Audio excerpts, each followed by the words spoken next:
முக்கியமான விஷயம், 2 இயக்குநர்கள் பேசினாங்க. 2 பேருக்குமே சில விஷயங்கள் தெரியல. ஏன்னா பத்திரிகைக்காரங்கிறதுனால நான் ஒரு விஷயத்தை சொல்கிறேன். இதே பக்கத்தில் இருக்க கமலா தியேட்டரில் 100 ரூபாய்க்கு டிக்கெட் போடுறாங்க.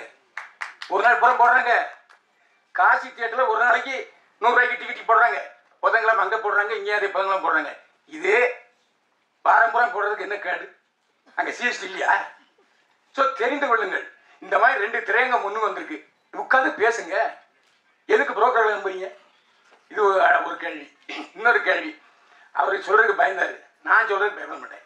சன் பிக்சர்ஸ், ரெட் ஜெயிண்ட் 2 தான் பெரிய படங்களை பூரா வாங்குது. தயாரிப்பாளர்கள், இயக்குநர்கள் போய் உட்காருங்க, 2 பேரையும் கூப்பிடுங்க. என்ன பிரச்சனை சொல்லுங்க. உங்க படத்தெல்லாம் நீங்க 100 ரூபாய்க்கு டிக்கெட் போடுறோம், பேசுங்க. இதே செய்ய மாட்டீங்க. அதான் என்னுடைய கோரிக்கை. அதுக்காக அந்த கூட்டத்துக்கு துணை முதல்வரையும் கூப்பிடுங்க. இங்கேயும் துணை முதல்வர் இருக்காரு, அங்கே தெலுங்கானாலையும் பவன் கல்யாண் இருக்காரு. ஒரே நேரத்தில் 2 பேர் திரையுலகத்தில் இருந்து துணை முதல்வர் இருக்காங்க. அவரும் நம்ம வெட்டி பிள்ளை தான். யாரு? மாண்புமிகு உதயநிதி ஸ்டாலின். துணை முதல்வரையும் கூப்பிட்டுங்க, ரெட் ஜெயிண்டையும் கூப்பிடுங்க, சன் பிக்சர்ஸையும் கூப்பிடுங்க, இயக்குநரையும் கூப்பிடுங்க, தயாரிப்பாளையும் கூப்பிடுங்க. உட்கார்ந்து பேசுங்க. ஒரு 3 நாள்ல தீர்வு வருதா இல்லையான்னு பாருங்க. 3 நாள்ல தீர்வு வந்துடும். இங்க என்ன நீங்களே சண்டை போட்டுறீங்க. நான் ஸ்ட்ரைக்கு அனௌன்ஸ் பண்றேன் ஆகஸ்ட் 15 எதுவும் இப்படித்தான் பேசுறீங்களே தவிர வேலை நிறுத்தம். அதான் சூப்பர் ஸ்டார் ரஜினிகாந்த் சொன்னார். எதுக்கு வேலை நிறுத்தம்? நான் வேலை நிறுத்தம் செய்ய மாட்டேன். வேலை நிறுத்தம் முடிச்சாரா இல்லையா ரஜினி? வேலை நிறுத்தங்கிற பேச்சே இங்க வேண்டியதில்லை. படம் எடுக்க எல்லாரும் ரெடியா இருக்காங்க. நீங்க பேச்சுவார்த்தைக்கு தயாரா? என்னுடைய கேள்வி. ஏன்னா நீங்க எல்லாம் மேலோட்டமா பேசுறீங்க. நான் டிஸ்ட்ரிபியூட்டர்ஸ் பேசுறேன், தியேட்டருக்காரங்கிட்ட பேசுறேன், தயாரிப்பாளர்கிட்ட பேசுறேன், நடிகர்கிட்டையும் பேசுறேன். நடிகர்களாக சம்பளத்தை வைக்கிறாங்க. நீங்க தானே சம்பளத்தை வைக்கிறீங்க. நான் பல நடிகர்கிட்ட பேசிட்டேன். நாங்க வைத்தவே இல்லை. நீங்க இப்ப கூட ரஜினிகாந்த் சொன்னாரு, நான் 35 லட்சம் ரூபாய் சம்பளம் வாங்கிட்டு இருந்தேன்.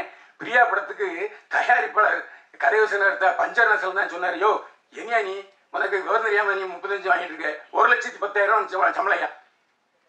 அவர் வாங்கிட்டு இருந்தது 35,000 ரூபாய் வாங்கிட்டு இருக்காரு. 1 லட்சம் ரூபாய் கொடுத்தாரு முதல்ல பிரியா. இது ரஜினிகாந்தே சொல்றாரு. அப்போ நீங்க தான் சம்பளத்தை ஏத்துறீங்க. போட்டி போட்டு 4 பேர் போறீங்க, ஏத்துறாங்க. டிமாண்ட் இருக்கும்போது விற்கதானே செய்வாங்க. அதுக்கே நடிகர்களை குறை சொல்றீங்க. இந்த 2 பேர் சிம்புவும் தனுஷும் பேச்சு வார்த்தைக்கு படம் தேடிக்கிறாங்களா இல்லையா? எந்த பிரச்சனையும் பேச்சுவார்த்தையில் தான் தீர்க்க முடியுமா தவிர இதுல இருந்து நான் ஸ்ட்ரைக் பண்ண போறேன், அது பண்ண போறேன்னு சொன்னா சொல்லாதீங்க. இன்னொன்னு, யூடியூபர்கள் இந்த காலத்துல என்ன பொறுத்த வரைக்கும் நான் உண்மையை தான் பேசுவேன். நல்லா இருக்கேன், நல்லா இருக்கு, நல்லா நல்லா தியேட்டருக்கு போகாதேன்னு சொல்லியிருக்கேன். எந்த யூடியூபர் சமாளிச்சு விமர்சனம் பண்றாங்க?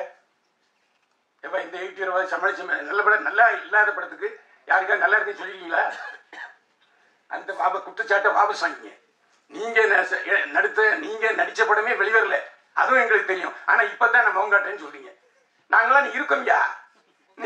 நீங்க கதாநாயகன் நடிச்ச படம் வந்துச்சா? யார்கிட்ட கதை விடுறீங்க? இதெல்லாம் ஏன்ட்ட வேண்டாம். என்ன நான் இன்னைக்கு 73 வயசாச்சு. 52 வயசு இதுலயே தான் கழிச்சிருக்கேன். இதுல வேற ஜெயலலிதாவோட பயணிச்சிருக்கேன், எம்ஜிஆரோட பயணிச்சிருக்கேன். இப்போ நீங்க உங்களுக்கும் அரசுக்கும் ஒரு கேப் ஆகி போச்சு. அந்த இடைவெளியை நிரப்புங்க. நீங்க ஏன் போய் பேச மாட்டீங்க? நீ கூப்பிட்டா வர மாட்டாங்களா? நாளைக்கே தயாரிப்பாளர் சங்கம், இயக்குநர் சங்கம், விநியோக சங்கம், லொட்டு லூசுக்கு எல்லாம் போய் நீங்க கூப்பிடுங்க.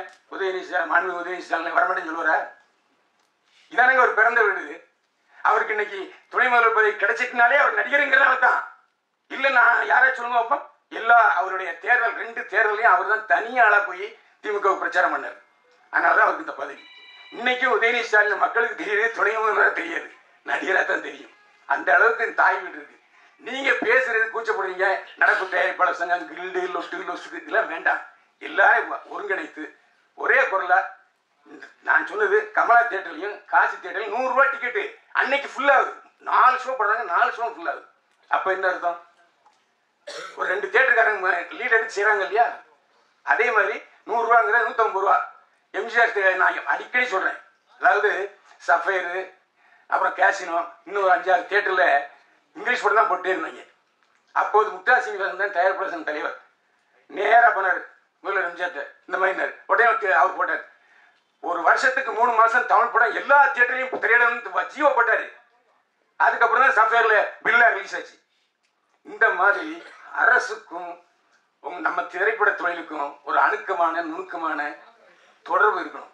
இருந்தா நிச்சயமா அந்த காலத்துல 7 படம் வந்து 7 படம் ஓடலையா? நீங்க தானே சொன்னீங்க 7 படம் ஓடிச்சுன்னு. 7 படத்துக்கு தியேட்டர் இருந்தது இல்ல. எனக்கு தெரிஞ்சு ஒரே நல்ல தீபாவளியில 4 படம் பார்த்துருக்கேன். புரட்சியில் எம்ஜிஆர், நடிகர் சிவாஜி கணேசன், ஜெய்சங்கர், முத்துராமன் 4 படம் பார்த்துருக்கேன். ஒரே நாள்ல 4 ஷோ. அப்படிலாம் பார்க்கறதுக்கு ஜனங்க இருக்காங்க. என்ன நீங்க சொன்ன மாதிரி எல்லா கேவலம் 360 ரூபா கொடுத்து ஒரு இந்த ஸ்நாக்ஸ் வாங்கினா ஒரு நேரம் சோறை பார்த்து அந்த அளவுக்கு விலை 250 ரூபா 300 ரூபா. அதெல்லாம் நீங்க தியேட்டருக்காரனுக்கு உட்காந்து இதெல்லாம் குறைங்கப்பா, இதெல்லாம் அதிகம். அவங்க செலவாகுதுன்னாங்க.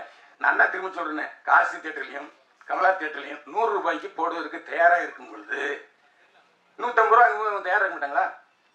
சரி வேண்டாம், பெரிய படங்கள் வரும்போது போட்டுங்கப்பா. மீதி ஒரு வருஷத்துல எத்தனை பெரிய படங்கள் வருது? 10 வருமா? அதுக்கு மட்டும் விட்டுருங்க. மற்றதை பூரா நீங்க வந்து இந்த மாதிரி செல்லக்குட்டி படத்துக்கு கொடுங்கன்னு கேளுங்க. தியேட்டருக்கார மாட்டேன்னுவாங்களா, இல்லாட்டி விநியோகஸ்தர் மாட்டேன்பாங்களா, இல்லை அரசாங்கம் மாட்டேன்னு சொல்லுவாங்களா? அதுவும் ஜிஎஸ்டி இருக்கு இல்லையா? 100 ரூபா டிக்கெட்ல ஜிஎஸ்டி இருக்கு, இல்லாம இல்லை. ரேஷியோ குறைவு, அவ்வளவுதான். அதனால நாம உட்காந்துக்கிட்டு நாங்க தயாரிப்பாளர் சங்கம், நாங்க ஒரு ரூட்ல போவோம், தயாரிப்பாளர் சங்கம் அவங்க ஒரு ரூட்ல போவாங்க, சின்ன தயாரிப்பாளர் சங்கம் அவங்க ஒரு ரூட்ல போவாங்கன்னா புரோக்கர்கள் தான் வாழ்வார்கள்.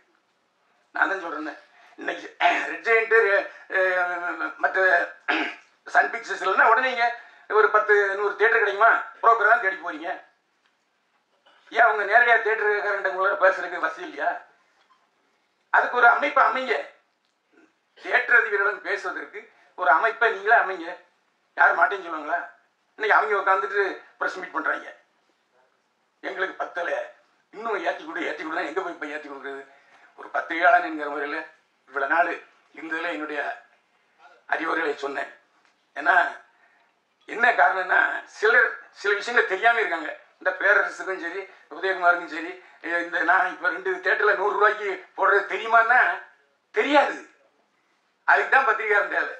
ஏன்னா எல்லா இடத்துலையும் மேயர் வந்து யாருன்னா பத்திரிகாரன் தான். ஆனா நீங்க என்னடா யூடியூப்காரங்க நல்லா இல்லாத படத்துக்கு கூட நல்லா இருக்குன்னு சொன்னான்னு சொல்றீங்க. அது நல்லது தானே இது? எப்ப நான் ஒருத்தர் இருக்கேன், ஒரு படத்தை கிளி தொங்க விட்டுருவேன். இன்னும் ஒரு 4 பேர் இருக்காங்க, பார்த்தோன்னே அண்ணே வணக்கண்ணே பார்த்துனேன் அப்படிம்பாங்க. அப்படிப்பட்ட சூழ்நிலை யூடியூபர்கள் இன்னைக்கு எல்லா படத்தையும் பாராட்டி எழுதுனாங்கன்னா உற்சாகப்படுத்துங்க. நீ நல்ல நல்ல படத்துக்கு இல்ல ஒரு தடவை பார்க்கலாம்னு சொல்லிட்டு அந்த விமர்சனத்தை வைக்காதீங்க. தயவு செஞ்சு பத்திரிகைக்காரங்க எல்லாருக்கும் தெரியும் எப்படி விமர்சனம் எழுதுறது, எப்படி விளம்பரம் வாங்குறது, எப்படி ப்ராஜெக்ட் பண்றதுன்னு தெரியும். அதனால நீங்க தயவு செஞ்சு உங்க சினிமாவில் நல்ல படம் எடுங்க. ஓடுற படம் ஓடாத படம் ரெண்டு தானே. இன்னைக்கு ஓடிடிங்கிற ஒரு தளம் இருக்கு. அந்த ஓடிடி தளத்துல பேசுங்க.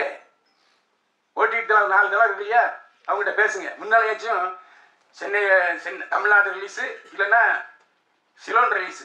சிலோன் தான் விற்பனை, அவ்வளோ விற்பனை. எம்ஜிஆர் படம் சிவாஜி படமும் சிலோன் தான் 100 நாள் ஓடும். ஓடிடி தளம் இப்போ திடீர்னு ஸ்ட்ரைக் பண்ணுறான், மாட்டேங்கிறான், அவன் சிவப்பு கொடி காமிச்சிட்டான். ஸோ அவங்க கூப்பிட்டு உட்கார வச்சு என்ன அவங்க பிரச்சனை, சின்ன படங்கள் வாங்குங்க, பேசுங்க. அதுதானே உங்களுக்கு நன்மையை போய்க்கும். வியாபார ஸ்தலங்கள் இப்போ சினிமா தியேட்டர்ல ஒரு வாரம் இப்போ எதுக்கு சினிமா தியேட்டர்ல வந்து திடீர்னு 3 நாள் சக்சஸ் மீட் வைக்காங்க தெரியுமா? ஓடுற படத்துக்கும் சரி ஓடாத படத்துக்கும் சரி 3 நாள் சக்சஸ் மீட். என்ன காரணம்னா ஓடிடி பிரச்சனை இருக்கு.